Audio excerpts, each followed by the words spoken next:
Hey guys, this is Dr. Ergin. I am the founder of Sugar MDs and I'm an endocrinologist and a diabetes educator. Now, today I'm going to answer a frequently asked question, which is insulin resistance, pre-diabetes, metabolic syndrome. What are they? Are they all the same things? There's a lot of confusion out there.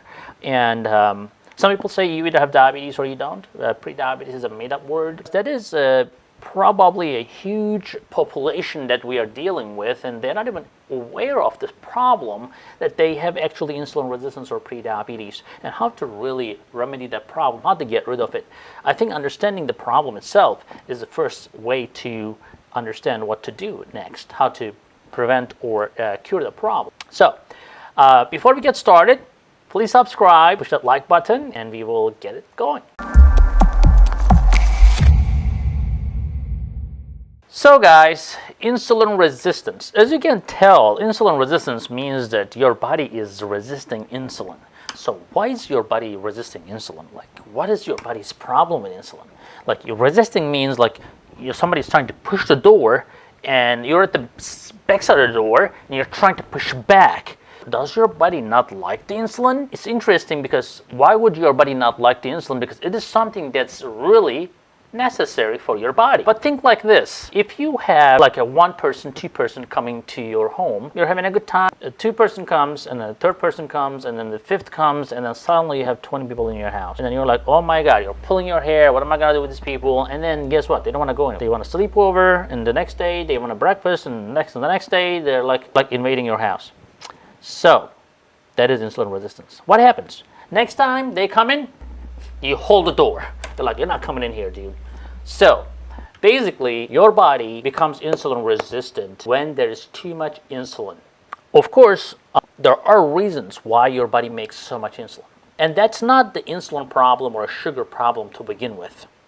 The problem starts when our body starts to make a lot of fat. The fat cells inside our body starts getting distended, and they start getting into stress from too much fat being packed into those cells. Now, I'm not blaming anybody here for being overweight or anything like that. Most of the time it's genetically determined. That even some studies show that you put two different rats, for example, with different genetic background, and they give them the same food. One becomes 3 times heavier than the other. The other stays as skinny as it was before. So how do you explain that? Of course, genetics. The microbiome in your gastrointestinal system also plays a major role. So people even talking about stool transplantation nowadays to treat obesity and insulin resistance. So it's not just what you eat or drink. It's not just your diet. It is sometimes a genetic makeup. So if you have people in your family with obesity or insulin resistance or PCOS and pre-diabetes, diabetes, you name it. If you have these things in your family, that means that you're prone to it.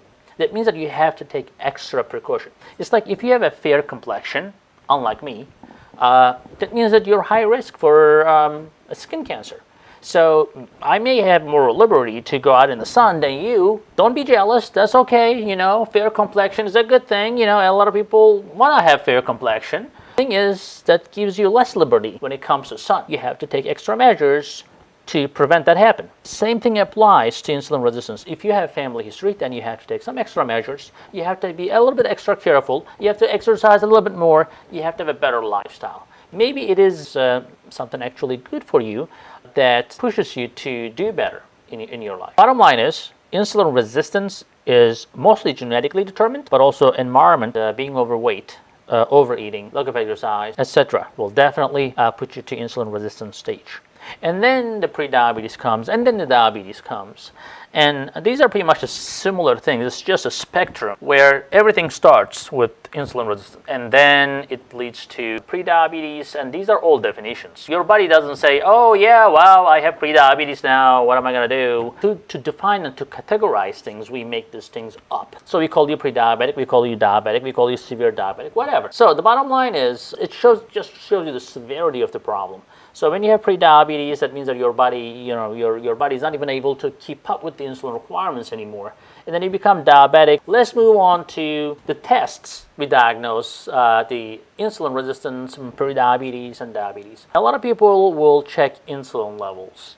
Now, to be honest with you, insulin levels does not always come high in insulin-resistant people. It requires a lot of practice and understanding of the test results. So insulin levels are a little tricky test. C-peptide is another one that's a little tricky test that a lot of people order and they don't even know what they're looking at. So make sure that an endocrinologist actually looks at those tests for you. They are the people who are going to give you the best answers. When it comes to the common tests we do, we have something called A1C. Like, as you know from the previous videos, if you want to check it out right there, you can definitely try to understand A1C better. But if the A1C is between 5.7 and 6.5, we define that as prediabetes. Now, again, this is our definition. So if your A1C is 5.6, you're almost there. So you definitely have some insulin resistance because typically A1C of normal people is, right around 4.8 to 5.1, 5.2.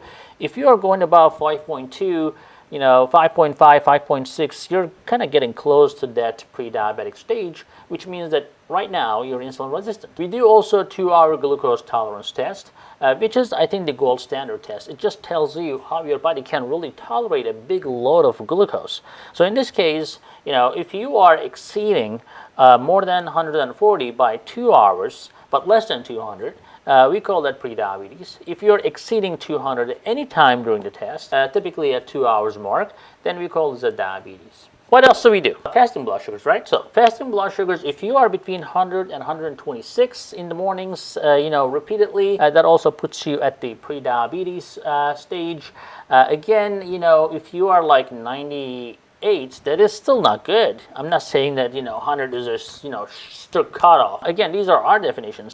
Normally, people wake up with anywhere from 80 to 90. So if you're waking up with 95, you should probably start thinking about what to do about that before it hits 100. Don't wait until your blood sugar is 100 or 120 or whatever. Don't put numbers like that. It's all in a scale. So just look at it. It's like a temperature, right? Sometimes, some people will think that the 90 is hot. Some people will think that 100 is hot. Some people will think that 85 is hot. What are the other risk factors? So we talked about the obesity. We are going to talk about medications. So if you're on steroids, if you are on certain agents like some antipsychotics, that can also make you gain weight easily and can definitely push you towards that insulin resistance. It's interesting that even birth control pills can make you insulin resistant.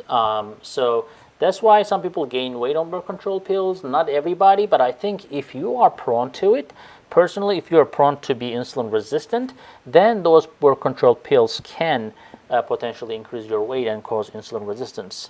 If you have HIV, if you're taking medications for HIV, that can definitely increase your insulin resistance as well. And sometimes people talk about the stress as well, right? So if you're really stressed out and your cortisol levels are all ramped up, definitely increases your risk of diabetes as well. So when you are stressed out, you don't really eat well, you don't exercise, and cortisol levels are high, definitely can put your body under stress and can push you towards insulin resistance and diabetes. So we always tell people, sleep well, make sure your sleep is perfect, actually. That's very important for insulin resistance. If you do not sleep well, you are going to have insulin resistance. Make sure that your diet is very clean and make sure you're exercising like aerobic exercise at least 5 times. These are very important for you to avoid even getting there, even to start the insulin resistance problem.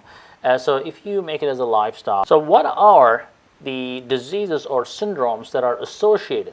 You can actually tell that you're insulin resistant by knowing that you have something else. So they may not tell you that, but if you have PCOS, that means you have insulin resistance. If you have fatty liver, unless it is from something else like alcoholic or something like that, some other infiltrative disease. If you have fatty liver and abdominal obesity, yes, you have insulin resistance. If you have low HDL, which is like for guys less than 40, for women less than 50, or if you have high triglycerides, which is more than 150, you have insulin resistance. You don't have to fit into criteria, like just because you have insulin resistance doesn't mean that you have to have PCOS, or just because you have insulin resistance, or just because you have a high triglyceride doesn't mean that you are insulin resistant. So insulin resistance is a syndrome that comes with multiple things, but not necessarily. So your genetic makeup determines a lot of things. So I know a lot of insulin resistant people with a great cholesterol level just because their cholesterol levels are determined by genetics as well. As a result,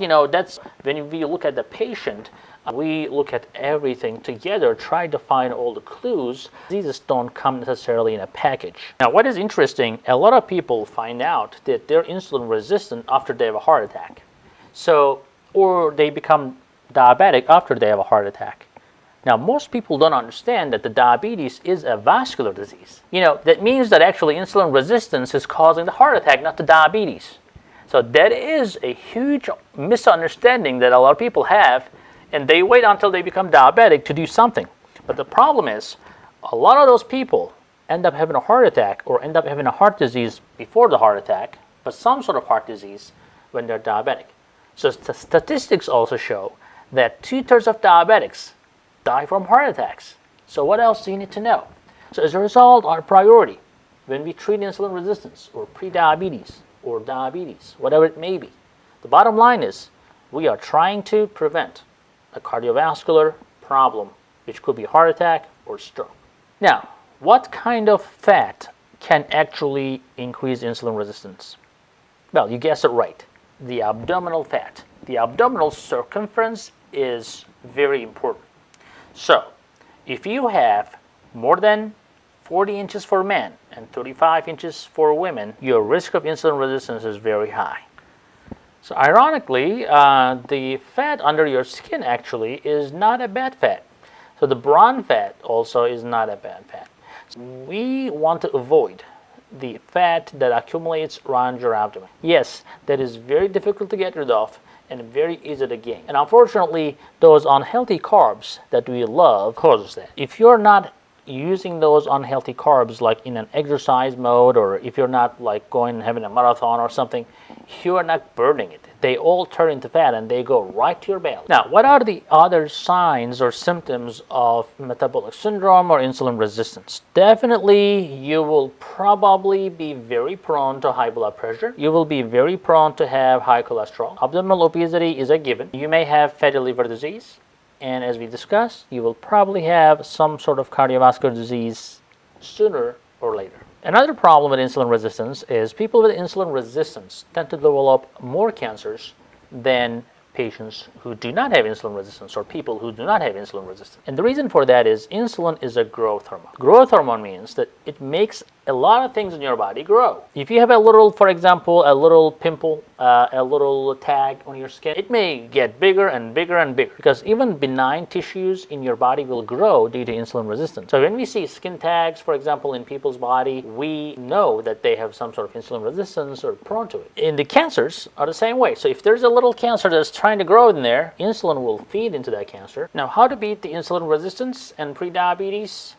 That will be a topic of another video. And I hope you guys like this video. And if you do so, please subscribe and please push that notification button and like and share us. And we will see you in the next video.